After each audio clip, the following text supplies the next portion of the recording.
In the morning of November 2021, IRS investigators surrounded this million-dollar lakefront house in the picturesque town of Gainesville, Georgia. During the operation, they found this bag of Cheetos carefully tucked under blankets in a bathroom closet. Inside, a small device containing 3.4 million in Bitcoin was discovered.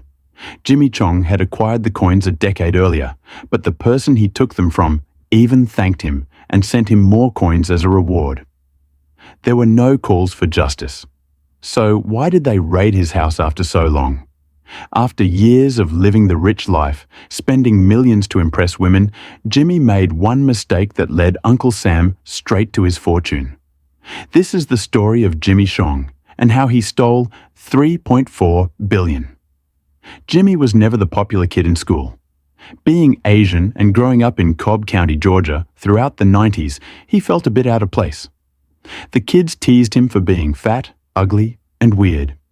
He said the worst experience was when they stripped him in front of everyone at a football game. He felt humiliated, like he wasn't even a person. Worse yet, his parents weren't there for him either. First-generation immigrants from China, they were trying to make it in a foreign land. His mother got a job as a night nurse, and according to Jimmy, she was never awake. His father never found a job, picking up anything cheap and trying to resell it for a few dollars. When he wasn't doing that, he hid in the basement. Then, in high school, his parents divorced. For a young man struggling, not having a supportive family didn't help. Jimmy longed for social acceptance. He had no friends, but in the midst of this turmoil, there was one place where Jimmy always felt safe. Alone in his room, the computer with its infinite possibilities provided an escape. So Jimmy turned it on every day. And by high school, he had taught himself a variety of programming languages. Jimmy didn't know it then, but soon this digital escape would turn him into one of the richest people in the world with practically no effort. He was also damn smart. So in 2008, he graduated from Central High School with an almost perfect SAT score, earning him the prestigious Hope Scholarship. He would attend the University of Georgia to study computer science, thinking that this would finally impress people. At 18, he packed his bags and moved an hour away, never speaking to them again. Once on campus, it was a new beginning. Jimmy said, that's when life really began. And there's one thing you should know about Jimmy. He loves alcohol. But he had a problem. He didn't have much money. That didn't matter because during his first year, shortly after the Christmas holidays in early 2009, an opportunity presented itself. While browsing a programming forum, he saw a post about a new form of digital currency called Bitcoin, and Jimmy, with his programming knack and keen eye for innovation, was one of the early adopters. He started mining coins on his laptop, earning a few hundred a day, but at that time, Bitcoin wasn't worth anything at all. Some guy managed to sell 5,000 of them for $5, but even that wasn't enough to buy a case of beer. So Jimmy turned off his miner and forgot about them until 2011 because suddenly they were worth $30 per coin. And of course, Jimmy found out about that and, wow, where did he store all those Bitcoins he mined 2 years earlier? He couldn't find them. He lost them. He had no idea where he had stored them on that laptop. That was the start of a desperate attempt to earn more. Now 21, he created an account on Bitcoin Talk. Interestingly, Jimbo's first post was about mixing Bitcoins. You see, it turns out that since every Bitcoin transaction is public information on the blockchain, it's not as anonymous as originally thought. And mixing is a technique of shuffling Bitcoins through many transactions to make the digital trail more difficult for any investigator. This post is important, but we'll come back to it. Because for now, he was making some money. It seemed like a pretty sophisticated mining operation for the time, and, well, Jimmy was a degenerate. He got into gambling. He was a big fan of a website called Bitcoin Pony, but it shut down. And Jimmy, being a talented programmer at that point, 3 years into a 6-year computer science degree, decided to start his own version of the game. Between this website, which charged users a commission to play, and returning to mining, he probably earned a significant amount of coins. But better yet, he managed to recover many of the coins he mined in 2009. Although, apparently, 5,000 of them were lost forever due to a hard drive failure. Nonetheless, Bitcoin was worth around $5 at the time, and it seems he had more money available than ever before. So what did he do? He used it to party. According to Jimmy, he started drinking every weekend, had numerous drinking binges, and also liked illegal substances. In fact, this was the start of Jimmy's indulgence in excess, every weekend, for a period of 6 years. While Jimmy was busy living out his rock star fantasies on the weekends, a new website hosted on the dark web was gaining popularity, the infamous Silk Road. They listed everything in broad daylight. It's incredible. Any drug you wanted, you could get, and you had to pay with Bitcoin. Being an internet regular, Jimster found out about Silk Road's reputation and started using the site for personal matters.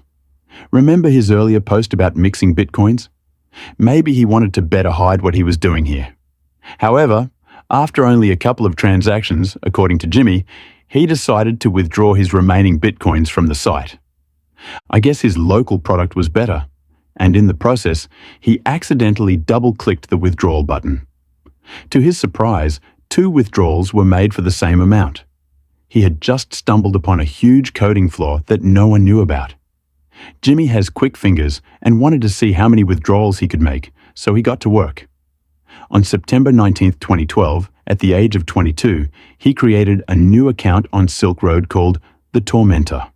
He deposited 500 Bitcoins, then went crazy pressing that mouse button, making 5 withdrawals in the same second, resulting in a net gain of 2,000 coins. Later that day, he did it again and got another 1,000 coins, totaling 3,000 coins, which at that time were worth $30,000.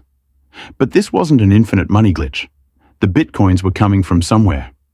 You see, Silk Road implemented a mixing service that was supposed to keep its users anonymous when making payments. When you deposited Bitcoins on the site, they were combined with other users' deposits and then mixed a little. This was done to make it harder for any authority to trace the money back to a specific individual. Nevertheless, Jimmy wanted to know exactly how many Bitcoins he could get from Silk Road, and surprisingly, he made a post about it on Bitcoin Talk. Someone had started a thread about what, at that time, was the largest Bitcoin address in existence, with nearly 500,000 coins valued at $5 million, and they wanted to know who owned it. Many people speculated that it belonged to Silk Road, but Jimmy knew better. Look at this, he writes. I've been studying the mixer lately. It does absolutely nothing to hide the fact that you're using Silk Road. He links his findings on a blockchain explorer and says, it seems they're moving around 50 Bitcoins in and out every day or two. Jimmy knew that if he sat and watched the blockchain, as soon as they put those coins in the withdrawal pool, he could take them all. He made this post on the 21st, and by the 24th, using a total of 9 accounts and making over 140 transactions, Jimmy did exactly that. At that time, these coins were worth $20,000, but this wouldn't go unnoticed. Silk Road made money from sales commissions, totaling 61,000 coins, but Jimmy had just taken a 1/12 of that. So a few days after taking them, the owner, Dread Pirate Roberts, sent a message to one of the accounts. But it wasn't what you might think. He didn't demand or try to threaten Jimmy into returning the coins. He simply asked how the exploit was done, and when Jimmy told him, apparently, Pirate even sent him more coins as a thank you. So Jim Jam, a 22-year-old with a problem with alcohol, drugs, and gambling, now had nearly $1 million. He spent it. Then Jimmy put 40,000 coins in one wallet and 10,000 in another, and then did absolutely nothing with them. It's hard to imagine what was going through his head at that moment, but he was showing a lot of responsibility. That being said, the poor, socially repressed Jimmy had to show off that money a bit, right? So in November 2012, 2 months after obtaining the coins, he created a new account on Bitcoin Talk using the name Loaded. And it wouldn't just be his outlet for bragging, but perhaps also his first mistake. In his profile, he wrote, Bitcoin multi-millionaire, trader, and asset manager, like a signed message using his 40,000 coin address. The message's signature was proof that he owned the funds. And all he did was post comments pretending to be a big Bitcoin asset manager. Look at this. In one post, he writes that he has a big new client coming in and now manages a total of 200,000 coins. In another, he brags that he is responsible for the recent market drops because he's selling so much of his clients' funds, even saying more ridiculous things like flying to China in private jets with cash to buy Bitcoins cheaper in over-the-counter transactions for his clients. It's as if Jimmy was starting a fake wealth manager profile to get more funds and start a Ponzi scheme.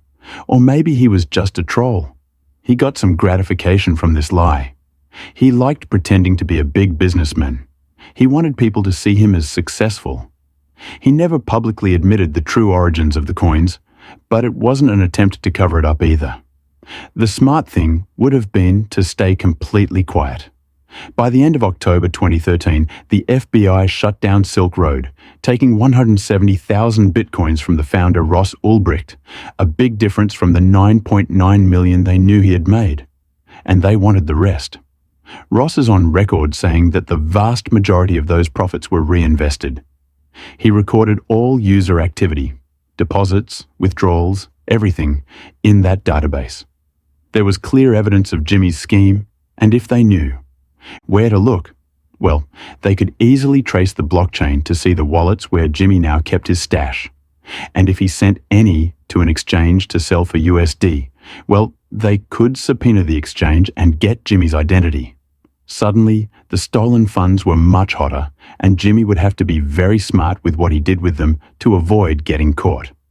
Fast forward to 2014, Jimmy graduates with his bachelor's degree out of college, and with Bitcoin valued at just over $500 per coin, he now has $30 million and would never have to work again if he played his cards right. So, bored, he starts to warm up. He buys the Mercedes-Benz he always dreamed of and a modest house in Athens, Georgia. You can see his car parked in the driveway. The University of Georgia decor.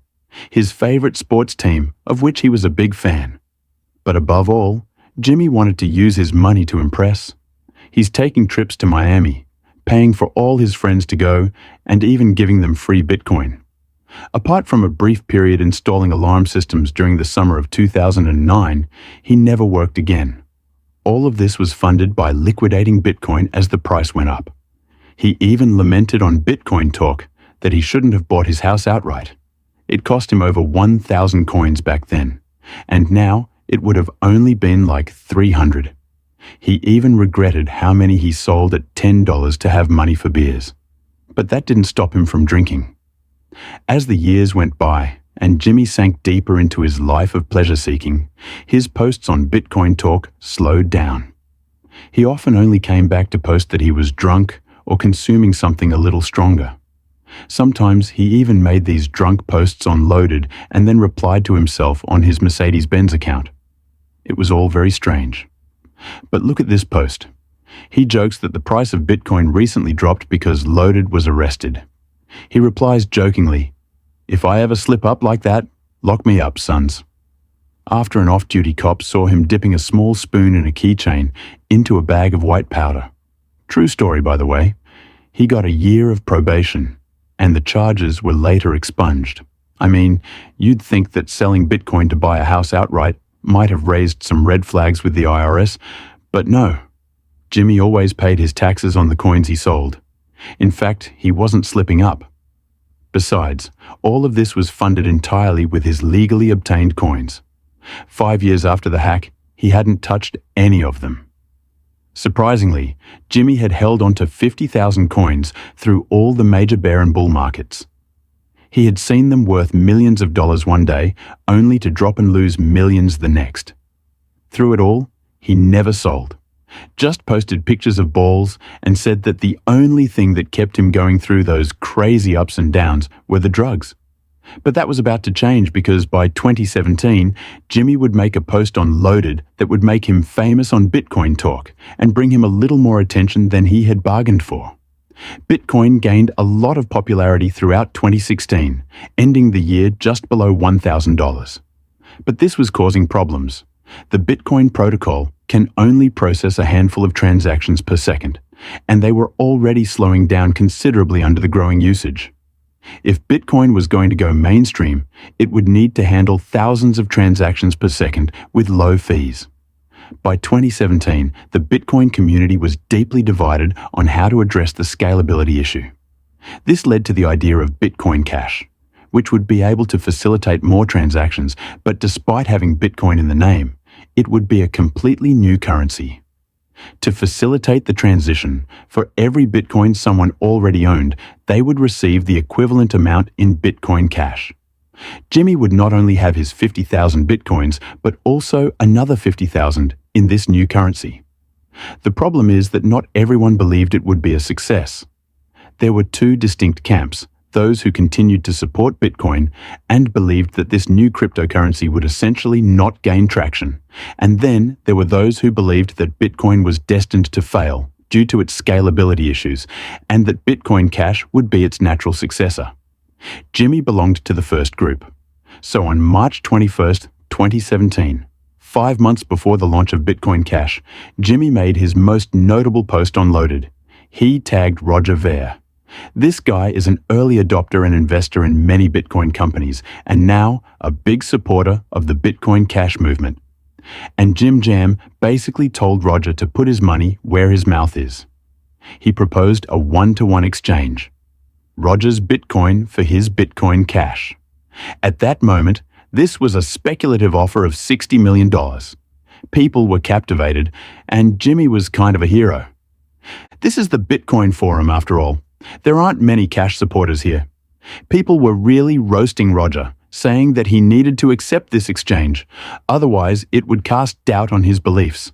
It would mean he didn't really believe in Bitcoin Cash. The news of this exchange even reached Reddit. No one thought he would accept, but to everyone's surprise, it seemed like he did accept, but he wanted 48 hours before finalizing the deal.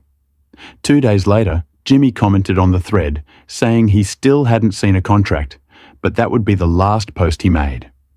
Over the following months, Roger continued to post numerous times, saying he tried to contact Loaded, but received total silence.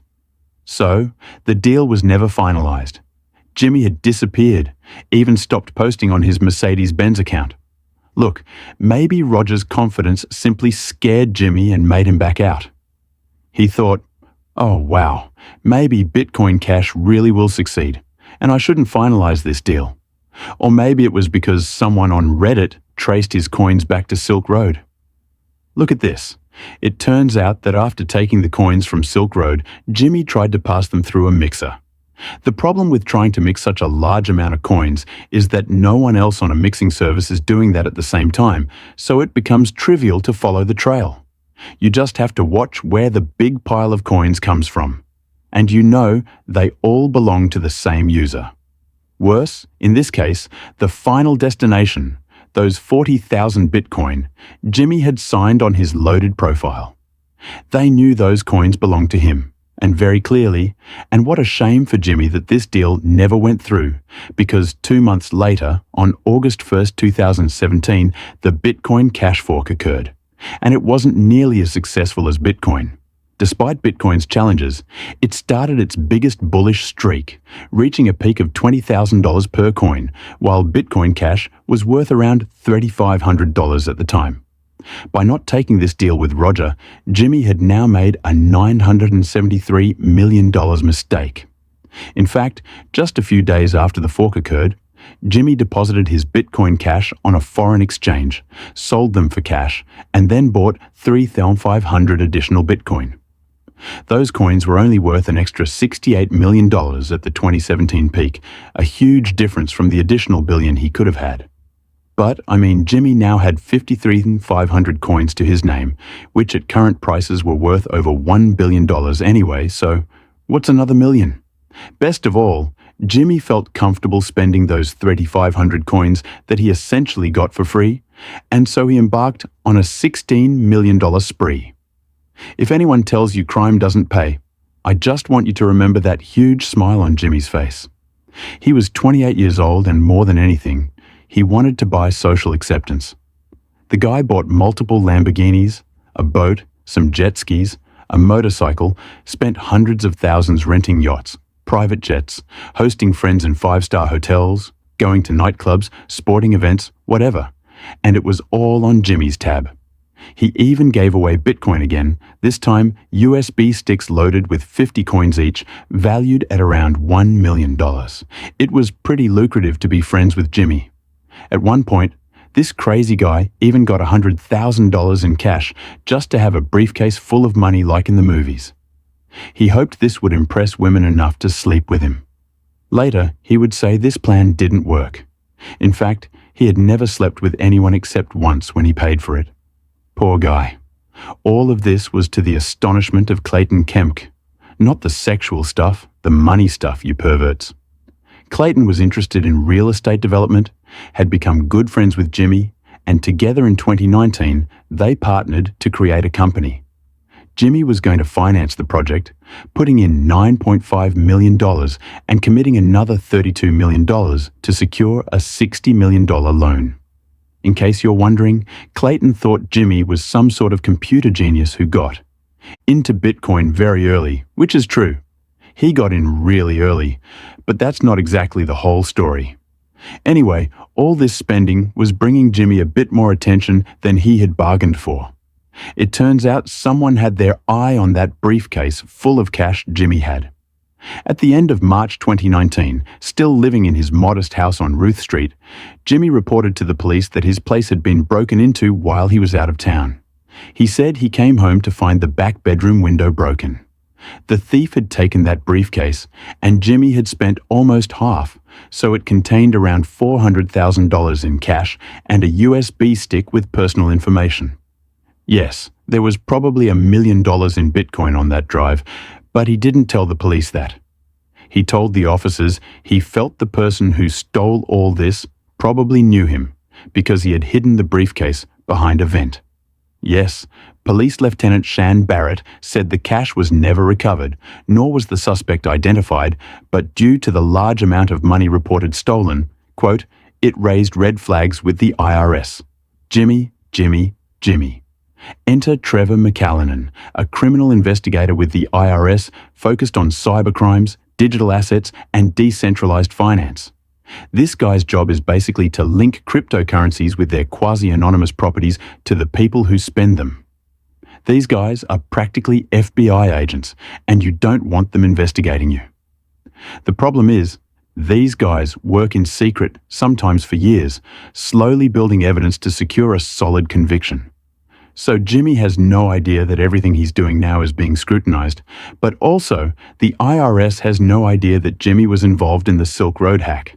They're simply investigating the origin of his funds to see if they were obtained illicitly, because it's a pretty strange occurrence and probably aren't even investigating very hard. Jimmy has been extremely careful never to link his Silk Road funds to his real identity, right? It probably didn't help that almost immediately after the robbery, no longer feeling safe in his home, he bought $1 million lakeside mansion an hour away in Gainesville. But that was just a bonus. Now, if the IRS could catch him on something, the first thing they do is request Jimmy's internet service provider for a web activity history and the IP addresses that were assigned to him. They find that from August 2016 until at least April 1st, 2021, this IP was assigned to him. This is like your phone number online. Everyone has a unique one. And when you do something online like visit a website, they see it and can trace it back to you. While his internet provider's record showed his browsing history, he had been visiting an undisclosed cryptocurrency exchange to liquidate Bitcoin. So the IRS sends Jimmy's IP to the exchange and they give them all the details. It turns out he registered an account there in March 2017, and likewise, that exchange gave them full records of everything Jimmy bought and sold there. This was going to be a problem. I'm surprised Jimmy wasn't using a virtual private network. His internet provider wouldn't have been able to see which websites he visited, and the exchange wouldn't have even known his real IP address. So, knowing the details of every time Jimmy sold Bitcoin for USD, including the involved actions, the IRS begins sniffing around his transactions. They love the blockchain. Think about it. It's a public ledger of every transaction that has ever occurred. They would love to have this kind of thing in their traditional investigations. The only problem is linking the real identities behind these addresses. But that's largely been solved by Bitcoin tracking companies. For example, in the case of Silk Road, every address known to have belonged to them is marked as such in the tracking software. And while, as we saw in 2017 on Reddit, Jimmy's coins led directly to that fact, if he ever sold any of them on this exchange, they would. But Jimmy was smarter than that. He didn't sell any of them on this exchange. However, he made a very poor, unfortunate mistake. The problem with crime is that you're playing a dangerous game. It only takes one slip-up to end up in jail forever. And on September 9, 2019, just a few months after calling the police, Jimmy would make that mistake. He sold 118 Bitcoin on this exchange, coins he mined himself, coins he obtained legally. But there's a small detail with Bitcoin. You can't send a partial amount. Each Bitcoin address is like a piggy bank that must be broken to spend the coins inside. If you spend less than the total amount in the piggy bank, the leftovers have to be stored in a newly created piggy bank. This second piggy bank in the Bitcoin system is called a change address. When you pay someone 6 coins from an address of 10 coins, 6 coins go to their address, and your change of 4 coins is kept in a new address that your wallet creates for you. For Jimmy, as part of his transaction selling 118 Bitcoin, a change of approximately 0.77 Bitcoin was deposited into this address, a piggy bank that had materialized at the moment to receive the leftover coins from the piggy bank that had just been broken. A piggy bank that Trevor McAllen knew belonged to him. But this still didn't link him to the Silk Road funds. In fact, up to this point, the IRS didn't even know that Jimmy had any involvement with Silk Road. It was all about the change. On November 24, 2020, Jimmy was reorganizing his Silk Road funds into a different setup, splitting the 10,000 Bitcoin wallet into smaller amounts, 10 wallets containing 1,000 coins each. He still needed to fund those additional $32 million for his real estate development company, and he was probably preparing these coins for sale. 3 weeks later, he divided one of these 1,000 coin wallets even further, one containing 500 coins and 2 containing 250 coins. But he made a terrible mistake. The change wallet from before was included in this transaction. At that moment, Jimmy wouldn't have realized that he had just combined his legitimate funds associated with an exchange that knew his real identity with his Silk Road funds, something he had diligently avoided for 8 years. And of course, Trevor McAllen found it. At first, he probably thought he had uncovered Jimmy's hidden reserve, but the more he clicked on previous transactions, the amount of coins just kept growing and growing. We're in 2021. Bitcoin had reached $61,000 per coin. Trevor had just discovered a $3 billion secret, and eventually, just like the Reddit user, Trevor reached the end of the transactions. To his surprise, the funds originated from an address that had already been marked in their system, an address they had discovered in 2013 when they shut down Silk Road. This shock made the case much bigger. Was Jimmy some kind of drug lord? Maybe an unknown co-founder of Silk Road? Or a friend of Ross Ulbricht? To find out those details, they would have to talk to him. Less than a year after Jimmy's big mistake, law enforcement raided his 2 houses. Inside the lakeside mansion, hidden in a floor safe, they found $1 million in cash and 25 Cassius coins valued at 174 Bitcoin. But the real find was in the bathroom closet. This can of Cheetos popcorn that contained a computer with all of Jimmy's Bitcoin. But despite arresting him and seizing his belongings, his Bitcoin was safe, encrypted, only accessible with a private key, and Jimmy had memorized it. And for a while, it seemed like they wouldn't get it. It took 6 months of having him locked up. We can see the exact moment he breaks down on chain. On March 25, 2022, 5 transfers were made to a government-controlled address. But what the hell were they charging him with? His lawyers argued that there wasn't a real victim here. Remember, Ross had thanked him and was serving a life sentence without the possibility of parole. In fact, it would have been illegal for Jimmy to return the coins. And looking at the case, Uncle Sam is doing some real mental gymnastics to claim they have rights to Jimmy's coins. It's not even a case against Jimmy. It's a case against Ross. The main point is that when Ross was sentenced in 2015, the judge ruled that the 9.9 million Bitcoin that passed through Silk Road are directly forfeitable for his crime, regardless of whether he personally retained them or not. So all 9.9 million Bitcoin that passed through Silk Road, maybe some that even you possess now, the US government argues that they have rights over them. In total, the government obtained 51,680 Bitcoin from Jimmy, valued at $3.4 billion during the seizure. Surprisingly, after 9 years, he had only spent 1% of the coins, many of which were sold long before this historic rise. However, because it wasn't the total amount, the government took every last cent in Jimmy's name to make up for it. They made him hand over $42.7 million in Bitcoin and legitimately obtained properties. They even liquidated his 80% stake in the real estate company. In court, he expressed shame and remorse, telling the judge that he always knew what he did was wrong. He said, "I think I buried my head in the sand. It made me feel important and valued." At 33 years old, the judge sentenced him to 1 year and 1 day in prison for money laundering, citing the highly sophisticated nature of the crime and saying that while the victim in this case turned out to be a criminal enterprise, tomorrow's victim could be a legitimate business. Jimmy said that since his arrest, his two best friends have new jobs, and sometimes he feels that their lack of contact with him is because he's broke.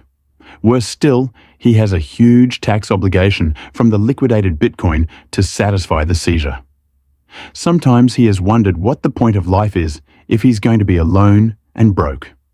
Since his arrest, he has worked as a Lyft and Uber driver. This was the second largest seizure in the history of the Department of Justice. The first? Well, that's a story for another day.